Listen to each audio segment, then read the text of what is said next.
Welcome to our second example in statics of rigid bodies in mechanics for A-level maths. So this example says a ladder AB of mass M and length 3A has one end A resting on rough horizontal ground. The other end B rests against a smooth vertical wall. A load of mass 2M is fixed on the ladder at the point C, where AC equals A. The ladder is modelled as a uniform rod in a vertical plane perpendicular to the wall, and the load is modelled as a particle. The ladder rests in limiting equilibrium at an angle of 60 degrees with the ground. Find the coefficient of friction between the ladder and the ground. State how you use the assumption that the ladder is uniform in your calculations. So the first thing we ought to do, as always in mechanics, is to have a clear diagram. So what we're going to first of all do is draw in our forces. So we have a normal reaction when the ladder touches the ground. So let's draw that here. So that's my normal reaction here. Call that R. So we've got R here. Then we have our frictional force, which is going to stop the ladder from slipping away. So I'm going to do that in pink here. So we've got that here. So we draw that here. And I'm just going to do that in pink. So here is our frictional force. Do that in pink here. And we're going to call that mu R. So this is mu R. So we've got that as mu R, where mu is the coefficient of friction. And then we have another normal reaction called, it doesn't matter what you call it, I'm going to call it P, going this way, which is again perpendicular from the wall, P. So then we have the weight of the rod acting in the middle. So let's mark the middle of the rod here. Draw another arrow coming down from here. And this is going to be the weight of the rod. And let's call that mg. And we've also been told the weight of particle C is also, this time it's 2 mg. Let's mark that in. So we'll mark that as 2 mg. It's 2 mg here. And then we can also put in our distances. We know that the ladder is 3a, hence the distance to the midpoint is 1.5a. So let's draw that in green here. So from here to the midpoint, that is 1.5a. And then it also implies that this is also 1.5a as well. Exactly in the middle. 1.5a. And they also say that in the question that AC is A. So we know that AC is A, so let's mark that in. So from here to here, this is the distance A, which implies that this distance here to here must be 0.5a. Okay, so I'll write that slightly above it so it doesn't get confusing. So let's write that in. So from here to here, we know that's 0.5a. Okay. Everything's been marked, which is fine. So now we can go ahead and define the coefficient of friction. So we need the forces to be perpendicular to the rod. Now the problem with mg and 2mg, they're not perpendicular, but we can resolve that to find the perpendicular components. So I'm just going to do it here. I'm not going to draw the full triangle as I did before. I'm just going to draw the component that's perpendicular to the rod. So we've got one here, and likewise we've got one here, like so. And these are perpendicular to the rod. So what that means is that this is 60 degrees. This is also 60 degrees. Hence our component here, this is going to be 2mg cos 60. And this is going to be mg cos 60. Because if we drew the triangle, the other force parallel to the rod, it will be redundant. We don't really need it, so that's why I've ignored it. But in the previous example, I've drawn the full triangle. So we've got mg cos 60, 2mg cos 60, respectively. And the problem here, P is not perpendicular to the plane. But if that's 60, means this angle is an alternate angle, because we've got two parallel lines. It forms a Z, hence an alternate angle, meaning that this component is perpendicular to this. So how do you get that? It's really going across, coming down and going up. That's how we resolve the triangle. But I've just drawn the force there so you don't get confused. So this component would be P sine 60, and we don't care about the one going along the rod. That's irrelevant.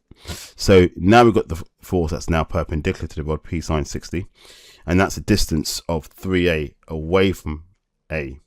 So now we can go ahead and take moments.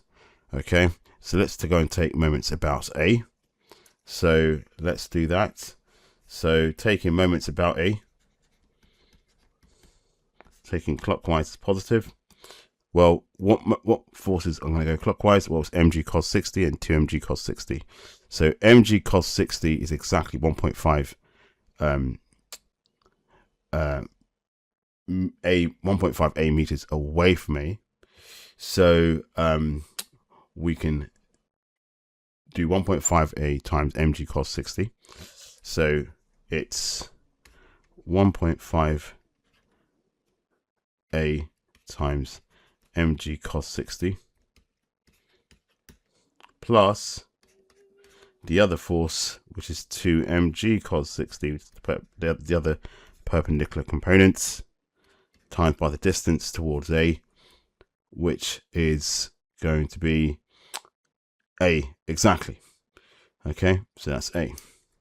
Now that's equal to the anti-clockwise moments, which we now stated it's not P, it's P sine 60. So it's P sine 60 times 3.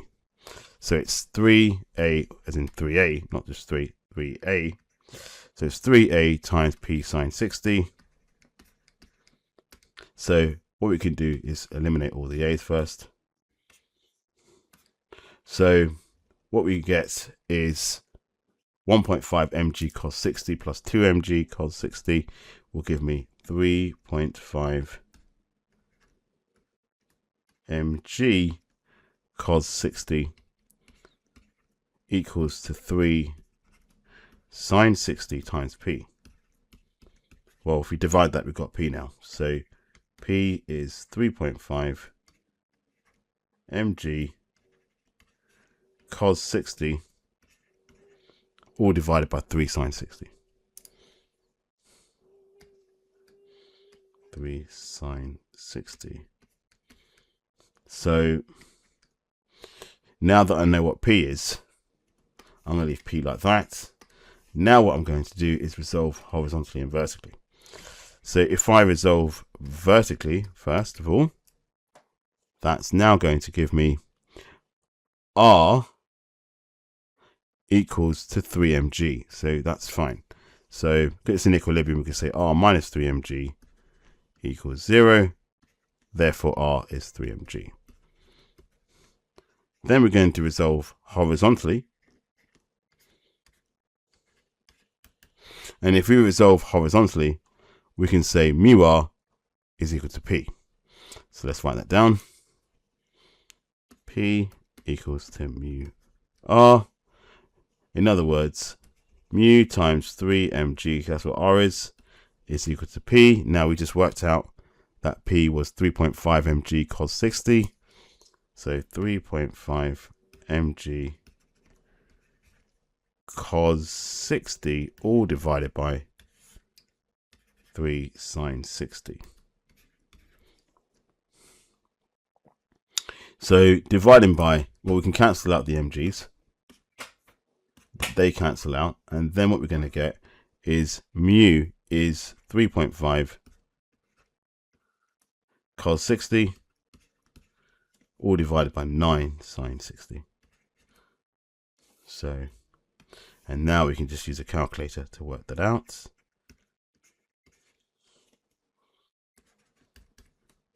So I'm going to type that straight into my calculator, and we're going to round to 3SF at the end. So now that gives me the following value: 0.2245251047. It's good practice to write the full calculator display, and therefore rounding our final solution to 3 significant figures. 0.224 correct to 3 significant figures.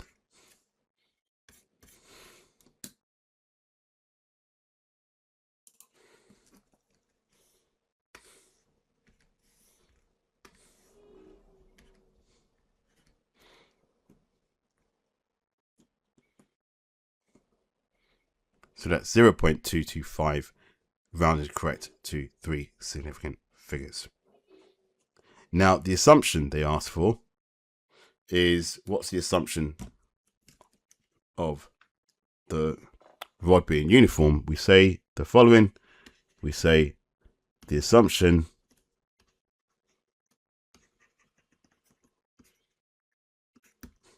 that the ladder is uniform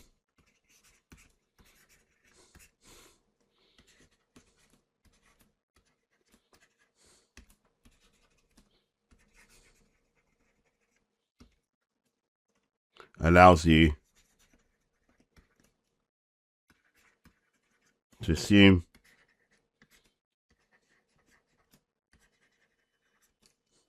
that its weight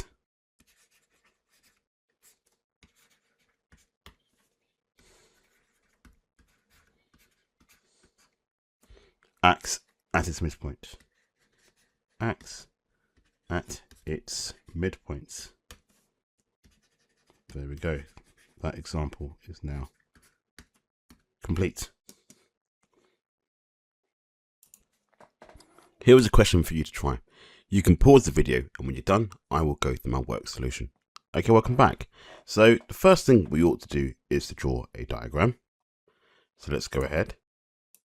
So let's draw the rod against the wall.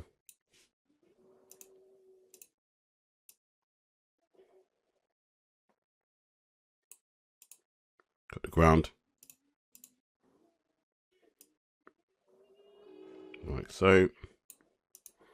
And we need to draw our forces in. So got a normal reaction here. Another reaction from the wall. Like so. And we've got the weight with the uniform rod. So in the middle. Elongate that a bit slightly. Okay, so now, because it's rough, as I did in previous videos, I do it by shading to make it explicit to the examiner that it's rough ground. So we've got the following. So this is, I'm going to call this A, call this point B. This force, call it S. The weight is 10G. Inclined to the horizontal at 65 degrees. Let's mark that in.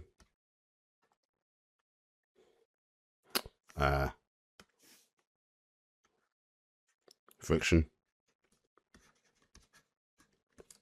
Mu R. So now we want to resolve the weight because we need the perpendicular component that's perpendicular to the rod. So draw that here. So we know that this is 65. Again, I haven't drawn the full triangle because it'll be redundant. So I've just call that mg cos 65. And then also we've got alternate angles here, so that's going to be 65 degrees. And I showed you previously how to resolve this force, and the perpendicular component here is s sine 65. So in my previous example, I showed you why that was the case by resolving this force, writing the component here. So now we need to mark in our distances.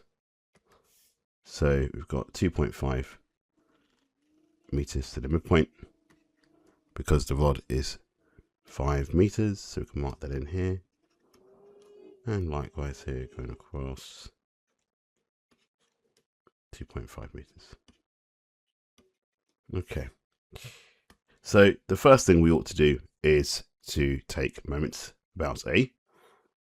So we can do that here. So taking moments about A, taking clockwise as positive, that's what that means. So we're going to get the following: 10g cos 65 times by 2.5 is equal to 5 s sine 65. So now we can say that s is 10g cos 65 times 2.5, all divided by the following: 5 times sine 65. So we can say, now that's, I'm going to write the full value again. We might need it in other calculations. It's 22.84907525. And again, I'm rounding it to 3SF. So 22.9, but we need to use the true values in subsequent calculations. Hence, I've written the full value above for such purposes. So now we're going to resolve vertically. So R minus 10g equals 0. Hence, R is 10g, which is 98 newtons.